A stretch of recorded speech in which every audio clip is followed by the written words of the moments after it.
ఢిల్లీలో పర్యటిస్తున్న సీఎం రేవంత్ రెడ్డి నేడు హోంమంత్రి అమిత్ షాతో భేటీ కాబోతున్నారు.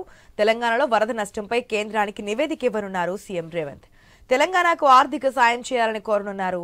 పలువురు కేంద్ర మంత్రులను కలవనున్నారు. టీపీసీసీ చీఫ్ మహేష్ కుమార్ గౌడ్తో కలిసి సోనియా గాంధీతో పాటు కాంగ్రెస్ పెద్దలతోనూ సమావేశం కాబోతున్నారు.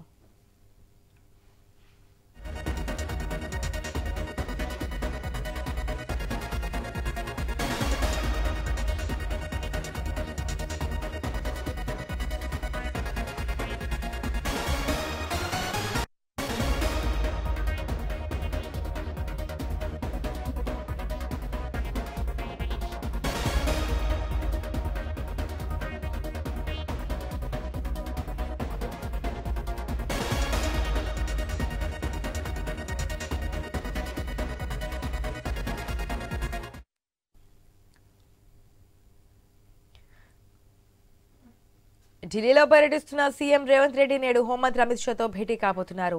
తెలంగాణలో వరదల నష్టంపై కేంద్రానికి నివేదిక ఇవ్వబోతున్నారు. అయితే తెలంగాణకు ఆర్థిక సాయం చేయాలని కోరనున్నారు సీఎం రేవంత్. పలువురు కేంద్ర మంత్రులు కూడా కలవబోతున్నారు. ఇక టీపీసీసీ చీఫ్ మహేష్ కుమార్ గౌడ్తో కలిసి సోనియా గాంధీతో పాటు కాంగ్రెస్ పెద్దలతోనూ ఈరోజు సమావేశం కాబోతున్నారు సీఎం రేవంత్. దీనికి సంబంధించి పూర్తి అప్డేట్స్ మా స్పెషల్ కరెస్పాండెంట్ సునీల్ ద్వారా తెలుసుకుందాం. Right, good morning Sunil. ఇప్పటికే చౌహాన్ సహా కొంతమంది కేంద్ర మంత్రులు కూడా తెలంగాణ స్టేట్లో వరద నష్టానికి అంచనా వేశారు. రెండోసారి కూడా ఆడి పర్యటిస్తున్నారు. రెండో రోజు కూడా ఈ రోజు మనం చూస్తున్నాం. అయితే వరద నష్టానికి సంబంధించి కేంద్రం ఆదుకోవాలి, గతంలో ఆదుకోలేదని చెప్పి ఆనాటి బీఆర్ఎస్ సర్కార్ కూడా విమర్శలు చేసింది. కానీ దాన్ని దారి మళ్లించారంటూ కూడా లాస్ట్ టైం వచ్చినటువంటి కేంద్ర మంత్రులు చౌహాన్ వీళ్ళందరూ కూడా విమర్శలు చేయడం మనం చూస్తున్నాం. ఏంటి ఈసారి ఎంతవరకు ఆర్థిక సహాయం చేసే అవకాశం ఉందనుకోవచ్చు? దీంతోపాటు కాంగ్రెస్ పెద్దలను కూడా కలవబోతున్నారు కదా, డీటెయిల్స్ ఏంటి? సీఎం రేవంత్ రెడ్డి రాత్రి ఢిల్లీ వెళ్లారు. ఆయనతో పాటు టీపీసీసీ అధ్యక్షుడిగా నియామకమైనటువంటి మహేష్ కుమార్ గౌడ్ కూడా వెళ్లారు. ఇరువురు ఢిల్లీలోనే ఉన్నారు. సీఎం పలువురు కేంద్ర మంత్రులను కలిసే అవకాశం ఉన్నట్టుగా తెలుస్తుంది. ప్రధానంగా హోంమంత్రి అమిత్ షాను సీఎం ఇప్పటికే అపాయింట్మెంట్ కోరింది. ఆ మేరకు ఖరారు చేసినట్టుగా కూడా తెలుస్తోంది.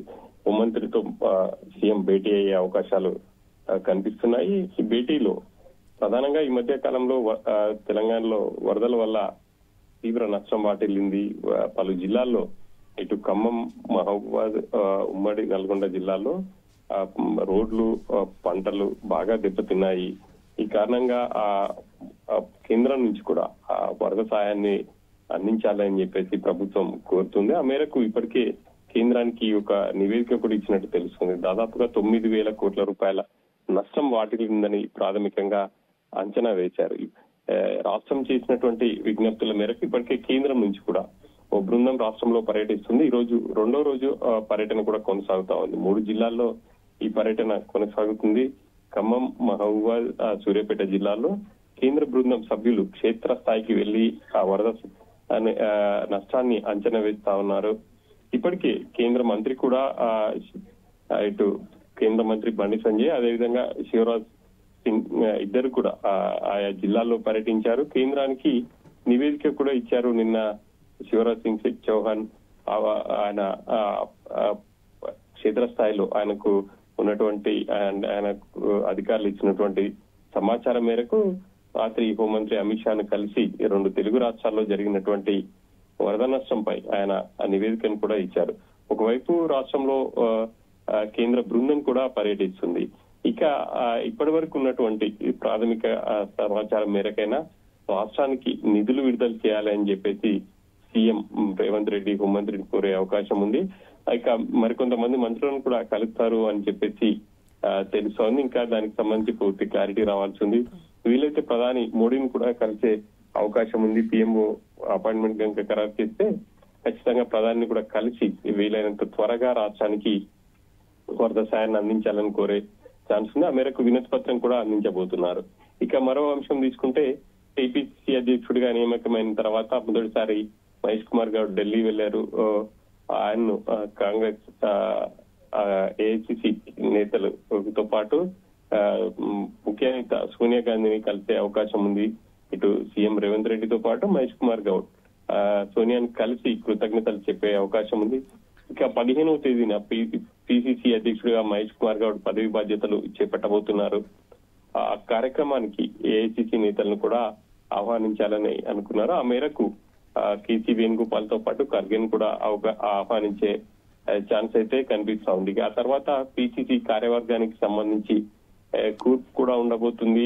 ఎవరెవరిని పిసిసిలోకి తీసుకోవాలి, వర్కింగ్ ప్రెసిడెంట్ లను ఎంతమంది ఉండాలి, ఇంకా మిగతా అంశాలు కూడా కేసీ వేణుగోపాల్ తో చర్చించే అవకాశం ఉంది. ఆ తర్వాత ఏఐసిసి ఎవరికి మిగతా పదవులు ఇవ్వాలి ఏంటి అనేది కన్ఫర్మ్ చేసే అవకాశం ఉంది. మనకున్నటువంటి సమాచారం మేరకు వర్కింగ్ ప్రెసిడెంట్లుగా అన్ని సామాజిక వర్గాలను పరిగణలోకి తీసుకొని ఇటు దళిత సామాజిక వర్గం నుంచి ఒకరికి, అదేవిధంగా ఎస్సీ సామాజిక వర్గం నుంచి ఒకరికి, మైనార్టీలకు సంబంధించి మరొకరికి వర్కింగ్ ప్రెసిడెంట్ ఇచ్చే అవకాశం ఉంది. రెడ్డి సామాజిక వర్గానికి చెందిన వ్యక్తులకు కూడా పిసిసి ఇటు వర్కింగ్ ప్రెసిడెంట్ కట్టబెట్టబోతున్నారని తెలుస్తోంది. ఈసారి కూడా 4 వర్కింగ్ ప్రెసిడెంట్లు ఉంటారని చెప్పేసి తెలుస్తుంది. ఇక ప్రధాన కార్యదర్శులు, ఉపాధ్యక్షులకు సంబంధించి కూడా ఒక క్లారిటీ అంటే అందరితో డిస్కస్ చేసి, రాష్ట్ర ముఖ్య నేతలతో డిస్కస్ చేసి ఆ తర్వాత ఏఐసిసి కూడా ఒక నివేదిక ఇవ్వబోతున్నారు.